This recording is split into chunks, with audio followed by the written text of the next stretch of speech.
Thank you, Sean. Mhm. Resuming recording here.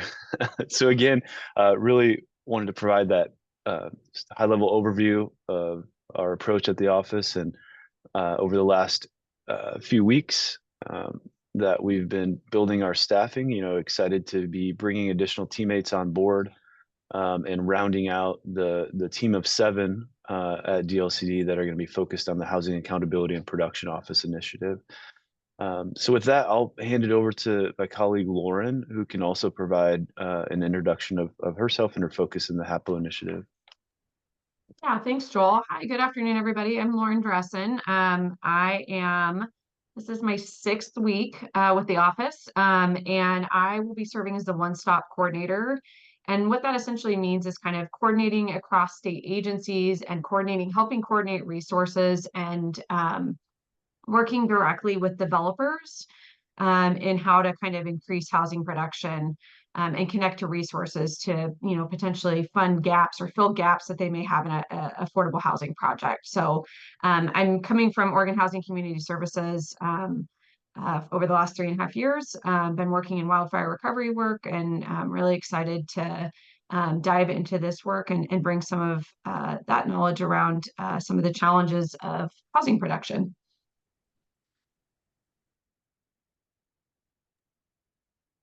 Thanks, Lauren.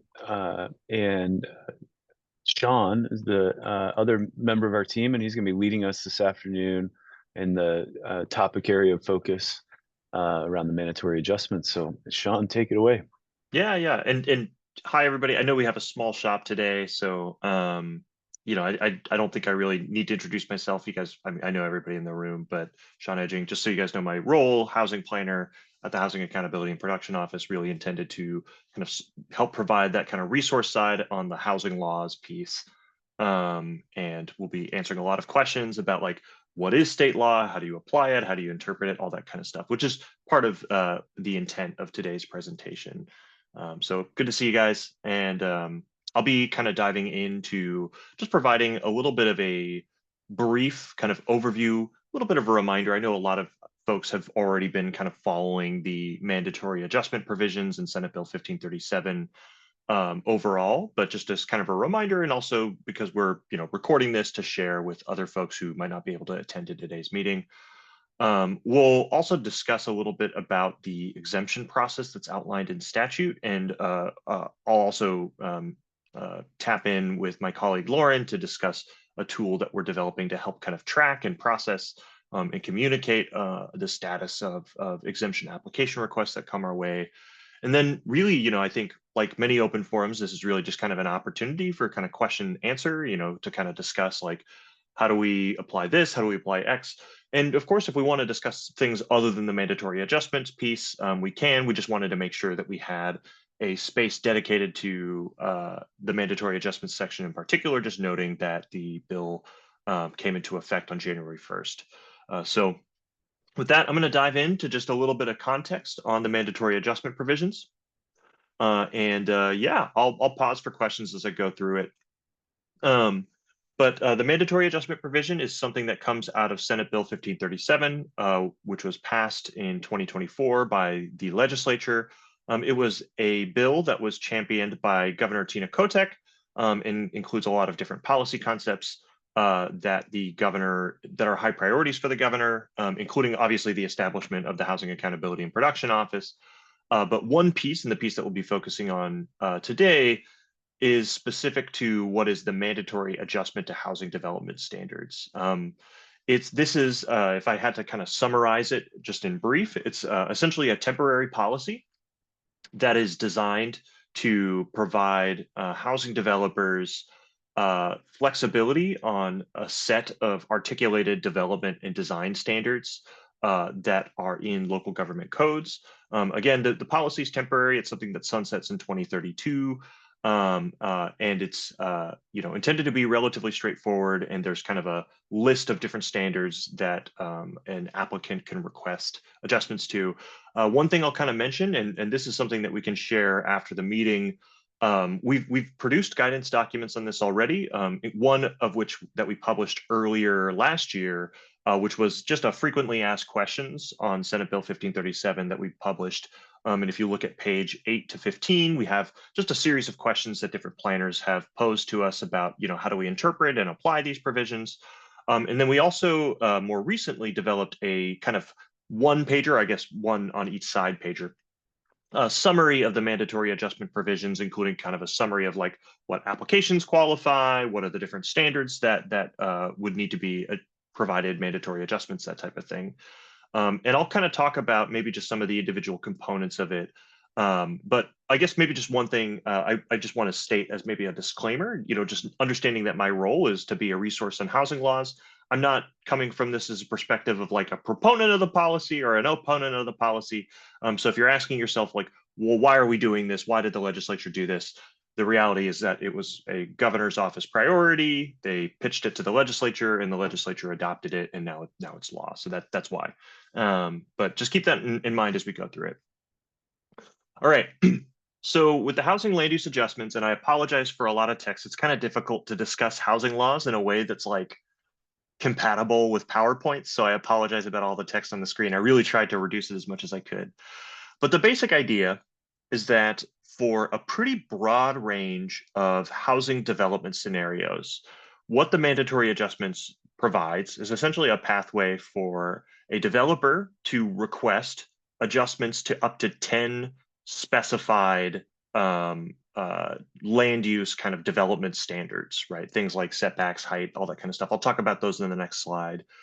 But the basic intent of this is that it's intended to be pretty broadly applicable and pretty straightforward and kind of non-discretionary in its application. And the basic idea is that if you have a housing development application that meets a set of criteria, which are on the screen here, this is essentially paraphrased from statute, they would be required, a local government would be required to grant these adjustments to development standards. And again, this is the temporary policy sunsetting in 2032. But it kind of provides a temporary flexibility to certain land use and development standards for the next couple of years, where an applicant requests it and meets some kind of basic requirements. I'm not going to talk too exhaustively about all these criteria in here, but just to give you a sense, it is pretty broadly applicable in the sense that, like, for the most part, we're talking about any kind of housing development application that is, for residential uses, and it also includes mixed use residential. It's within an urban growth boundary and annexed to a city. It's in a residential zone. It's for, a basic subset of housing types, which is pretty broad, like single family, multifamily, middle housing, ADUs, mixed use residential, manufactured dwelling parks, and accessory dwelling units. It meets kind of some basic density thresholds that kind of scale by community size, with the highest density being in the Metro UGB, and then kind of lower densities outside of the UGB and lower as you get into smaller community sizes. And then pretty much, if an applicant demonstrates that one of the criteria here at the bottom apply to the development, then they can request up to 10 distinct adjustments, which I'll talk about on the next slide. One thing to note about these criteria is, obviously this includes things like affordable housing, but it's also pretty broadly available to market rate housing as well, provided the applicant kind of discusses how the adjustment either increases feasibility of housing, reduces the sale or rental price per unit, or increases the number of units in an application. So while a lot of previous policies were just restricted to affordable housing, this one is pretty broadly applicable, and I would say many housing application developments could apply if a developer understood the law and was willing to kind of invoke or request it in a development application. So with that in mind, the policy doesn't just enable an adjustment to any land use standard in a city's books. It actually provides a very specific list of the types of standards that can be adjusted. These are outlined in the actual text of the statute itself, but for kind of simplicity, we've organized them into these tables that say, like, well, what type of development or design standard are we talking about here? And what is the amount that must be adjusted from the standard? Just so you know, one of the questions that kind of came up during the legislative process is, how do you count to one? And the answer that the legislature came up with is that each one of these kind of rows essentially counts as one distinct adjustment. So there might be a category where you have, two kind of adjustments to us, or two like changes to a standard. Say like roof forms and materials. If an applicant requests changes to both roof form and materials, that counts as one distinct adjustment. Just keep that in mind. But other than that, I mean, it pretty much specifies the types of standards that are eligible for an adjustment. Again, I'm not going to talk through each of these individual in detail. Obviously, we have this table on this slide. We can share these slides after the meeting. And of course, they're in our guidance documents as well that kind of discuss here the individual development standards and how to interpret them. And yeah, there are both development standards, which are, include things like setbacks, parking, height, all that type of stuff. And then there are also design standards that are applicable to things like, form or materials, that type of thing, windows. And for each of these, they all count as distinct adjustments. One kind of asterisk I'll note is that some of the standards only apply to things like manufactured dwelling parks, middle housing, multi-unit development, or mixed-use residential. So that's just something to keep in mind. They're not just broadly applicable, but yeah, these could be requested essentially by any housing development that makes the demonstration design above.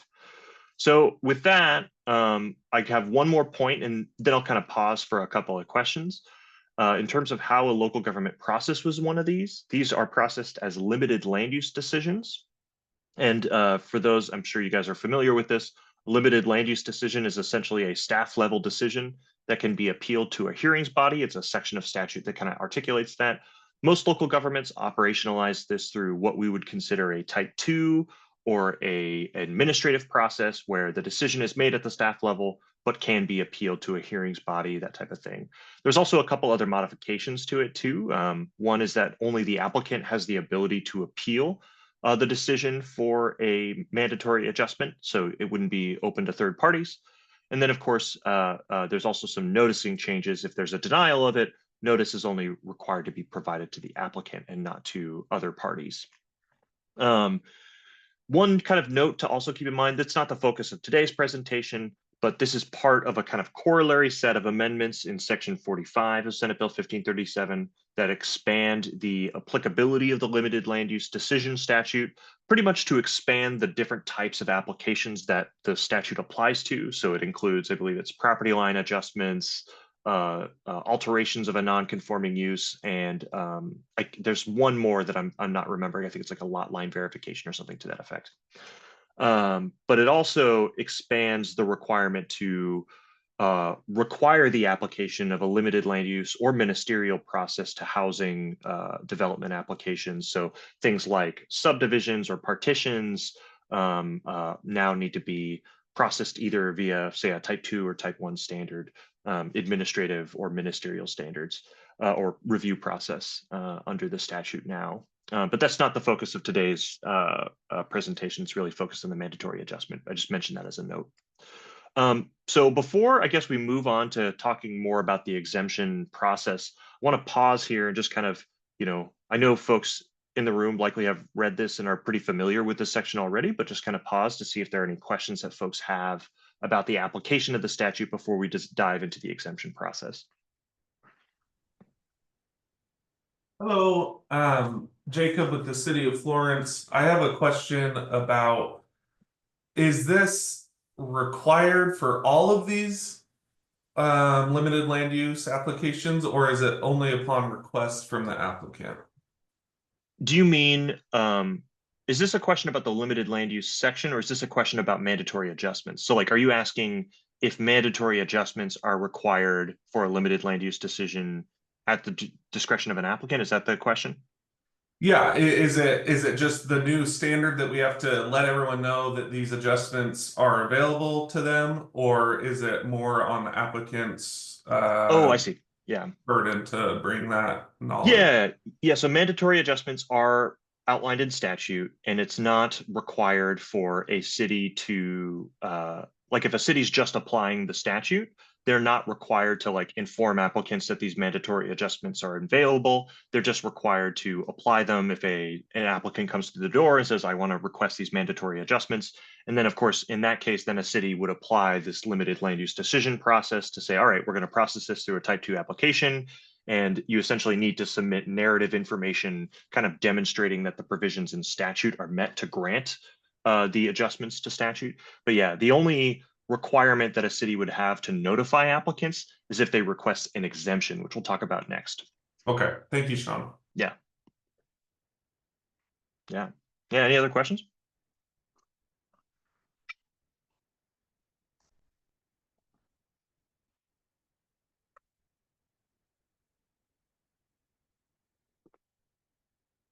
There, go ahead, Laura.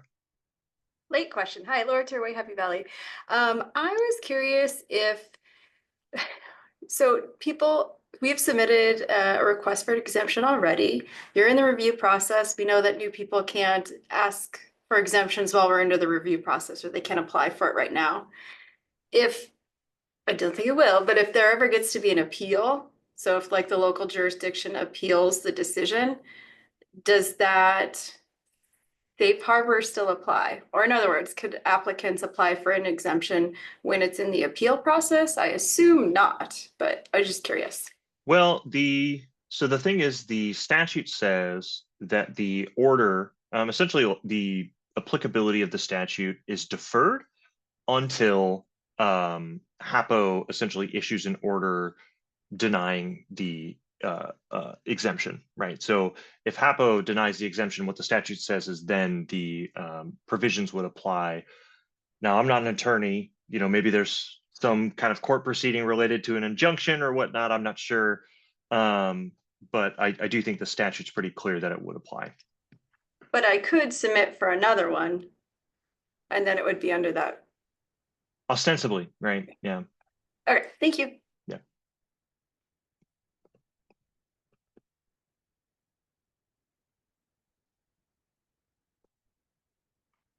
Yeah, any other questions?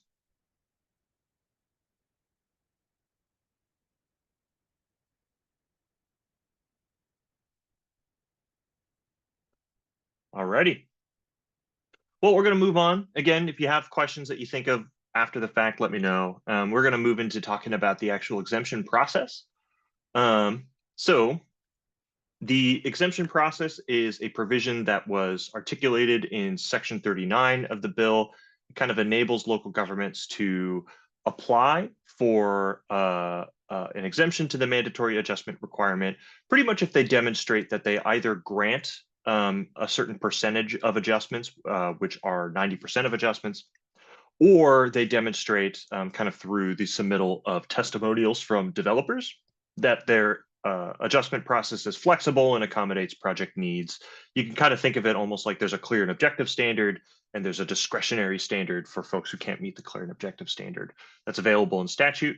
Again, this is something that we actually published pretty extensive guidance on in earlier this year. I believe it was kind of in November.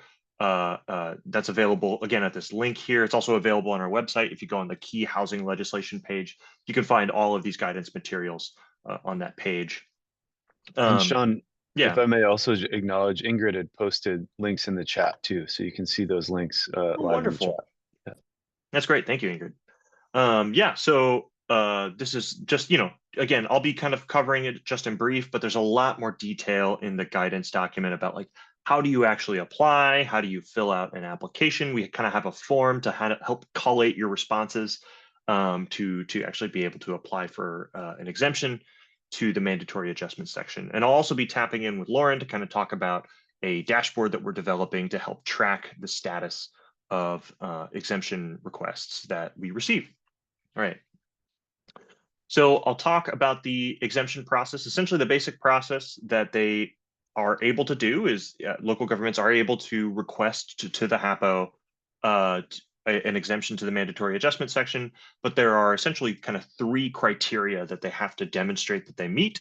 And the guidance document is really oriented around how do you actually demonstrate these 3 criteria. The first one is that the local government kind of reviews requested design and development adjustments for all applications for the development of housing that are under the jurisdiction of that local government. Essentially, folks can already request adjustments for housing under the local government's process. The second standard is that all the listed development and design adjustments are eligible for an adjustment under the local government's process. So that list that I mentioned, essentially an applicant can request an adjustment for all of those different development or design standards. And then the third criteria is essentially one of two things.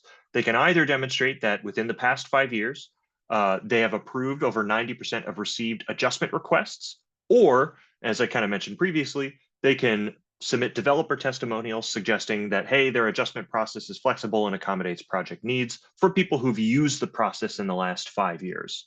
Now, something I'll mention here that I think is important to keep in mind, and the guidance document talks a lot about this, an adjustment is not an application type. It's not a, it's not like a variance, right?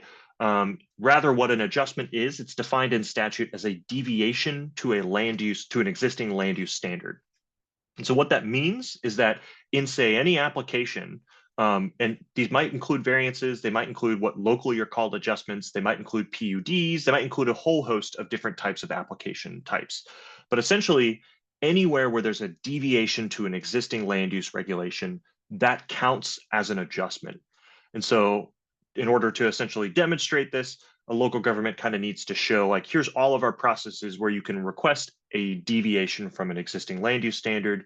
And of the total requests that we've received, here's how many we've granted. And so that's just something important to keep in mind. It's not just application.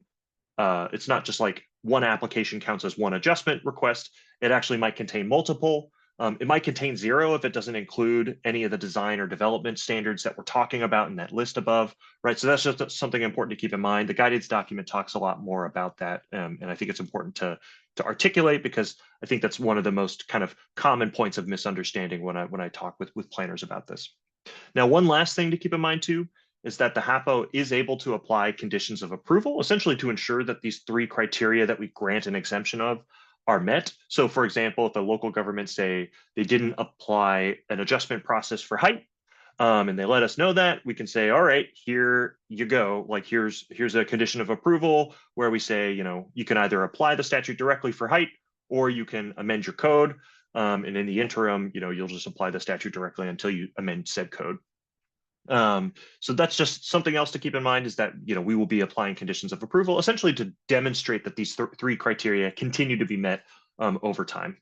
And that final decision is not appealable as specified in the statute. Okay, so with that, let's get into the review process for exemption requests. This is also specified in the statute. The statute essentially has a 120-day review period where it says, all right, once an applicant submits an application to the HAPO then has 120 days from that submittal date to issue a final decision on the application. And somewhere within that 120-day window, we have to open a 45-day window for public comment. So a public comment period of 45 days, somewhere within that 120-day span. And during this time, essentially while an application is being processed, the mandatory adjustment provision does not apply to that city until we issue a decision. And one thing that cities should know too is that they enable a city essentially to apply their existing kind of exemption process. And they're required to kind of notify applicants like, hey, here's our process. We have requested an exemption to the mandatory adjustment standard, and here's how you can request one instead via our locally applied process, right? So that's where that requirement to notify developers come into play. If you request an adjustment, you have to notify existing and prospective applicants of housing that this local option exists. So that's just something to keep in mind if you request one of these.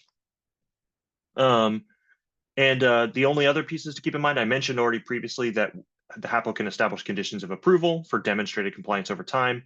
And just something to keep in mind is if we find that any of those 3 criteria are not being met over time, HAPO also has the authority to revoke an exemption that was granted. So just another piece to keep in mind. All right.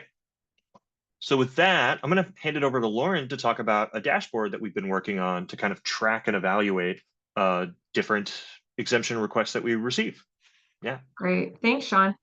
Yeah, so we're, as Sean mentioned, we're in the process of creating and launching this dashboard to show both where mandatory adjustments are fully in play and where applications have been submitted, and then the status of those applications. So our hope is that this dashboard is both a resource to local jurisdictions as well as housing developers. So we're trying to kind of marry those two things within this dashboard. So to stay within the 120-day process that Sean just mentioned, that is called out in the bill itself, we anticipate the first public comment period for one of the applications to be open mid-January, and so we're trying to mirror our timeline for releasing this dashboard publicly to that. So our hope is that this is operational and able to be used by mid-January as well. And so just to kind of, I guess, talk through it a little bit, this will be kind of an ever evolving thing as applications come in. We will be inputting that data and having that be, as close to real time as possible. And so folks will actually be able to see not only their own application working through that process, but other cities as well who are going through it. And so I think this is a really important piece, particularly for those public comment periods, that we're really transparent about that, and folks, the general public know when those are open and can engage with that process if they choose to. Maybe Sean will go to the next slide. I don't know who's driving. I'm assuming Sean, you're driving. And so just like to kind of zoom in a little bit more, each city can be clicked on, and this little pop-up comes up, and you'll actually be able to see if a city has an application submitted, which exemptions they ask for a little bit more specifically. That will be shown here. You'll be able to actually click and a pop-up for an email to submit a public comment will be embedded in there as well. And so we're trying to make this as much kind of a one-stop shop for this process, both for people who are deeply involved in it or people who just want to kind of generally see what's going on. So when it is ready to go, we'll make sure that it gets shared out, and very much look forward to feedback from you all on how to make this dashboard as useful as possible for you. Sean, I get back to you. All right, great. Yeah, no, thanks, Lauren. I appreciate that. And this is a very exciting tool. I think with that, actually, I just have a little bit more to mention. I mentioned at the top of this that this is a temporary policy, and that is true. It expires, the bill specifies that it expires on January 2nd of 2032. And the only other piece to kind of keep in mind is that there is kind of a data collection aspect to this where, DLCD, we're kind of tasked with collecting data and reporting it back to the legislature on use of the mandatory adjustment provision, as well as for cities that kind of request exemptions to it to ensure kind of ongoing compliance. If they say request via the 90% piece, to ensure that they're actually granting 90% of adjustments.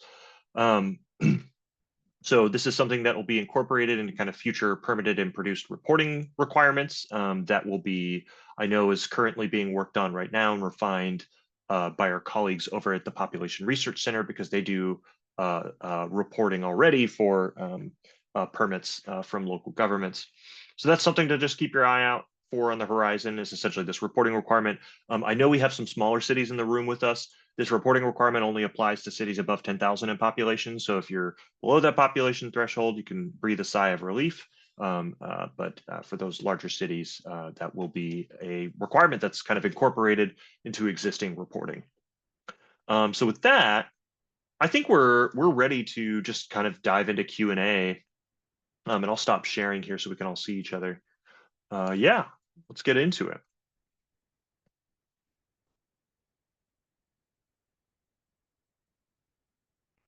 I see we've grown in the time that I've been delivering this presentation. That's always a good thing.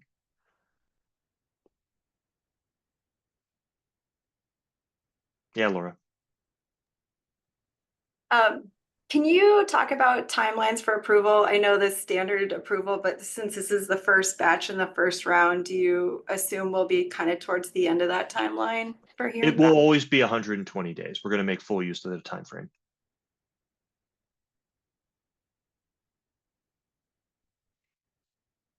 Yeah, any other questions?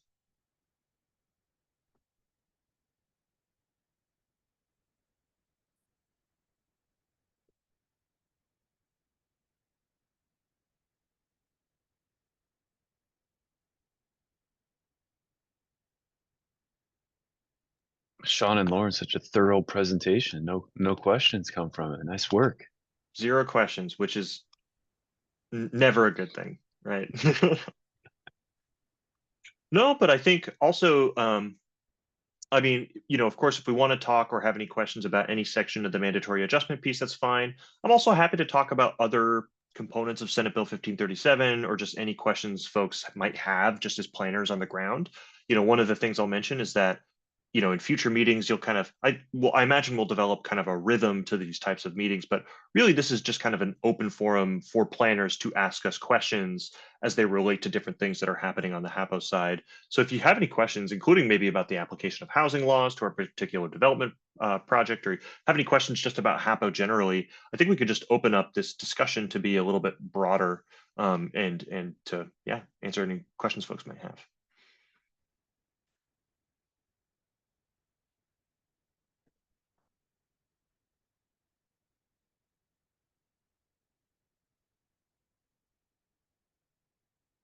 Yeah, go ahead, Laura. Sorry, the only one talking. Okay, first, thank you so much for having these. Super helpful. Maybe not a ton of questions today, but I'm sure we're just stewing on them and we'll have them later for you. I was curious. So HAPO, I understand it's only like partially stood up, or if we have other housing related questions, we still shoot them your way, and then you could filter those and tell us if it's ready or timely or not. Is that right? Yeah, that's great. And actually, Joel, maybe I'll pass this back to you for a little bit of an update on that. Sure, yeah. And I shared at the beginning a little bit about our work toward staffing, our staffing efforts. So we're about halfway to fully staffing the Housing Accountability and Production Office, and look forward in the next month or so, maybe 2, that will be fully staffed.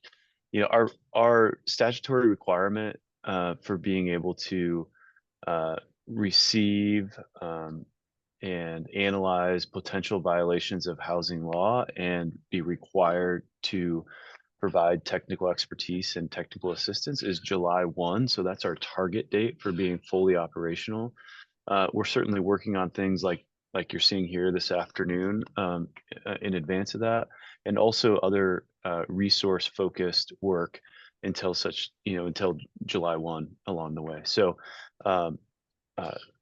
for this particular mandatory adjustments, the bill allowed DLCD to carry out the work in the absence of HAPO being fully operational. So that's what brings us here this afternoon. To your specific question about housing, guidance, please feel free to reach out to us. And I think Sean, I'm assuming, Laura, you have his contact information. You could probably drop it in the chat. We also have a team email address that we'll put in the chat here too, that all of our teammates here in the HAPO initiative receive, and then we can respond accordingly or refer it to the right folks if it's not something within our purview. So please don't hesitate to reach out. Perfect. And also, Joel, just because I haven't met you, Happy Valley has asked a lot of questions about housing over the last few years. And I just wanted to say that, I mean, Sean, I know Kelly's on here, like the responses have been very timely and good. So it's been going well so far. Yeah. Whether we like the response or not, I don't know, but very good customer service so far. Oh, thank you. Yeah, and I'll just add, in the interim, while we're still standing up the shop, there is, I do add just a couple of disclaimers on any guidance that I provide, just that it's, it's informational. We're not doing any kind of official actions of the HAPO yet. And of course, none of my guidance is substitute for legal counsel, of course, as I think everybody's well aware of. But I just like to mention that just because I feel like that that'll keep our DOJ folks happy as well. So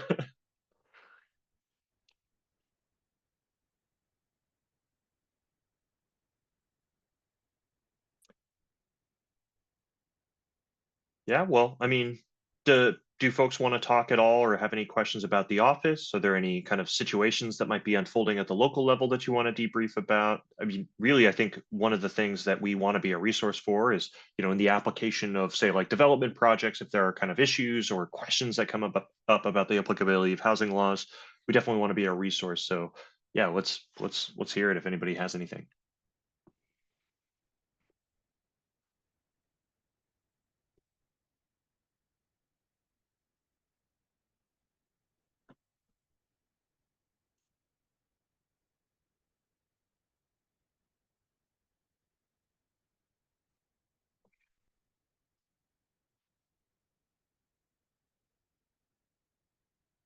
And maybe it's going to be a light meeting today. I know we've got a small house, which I understand, but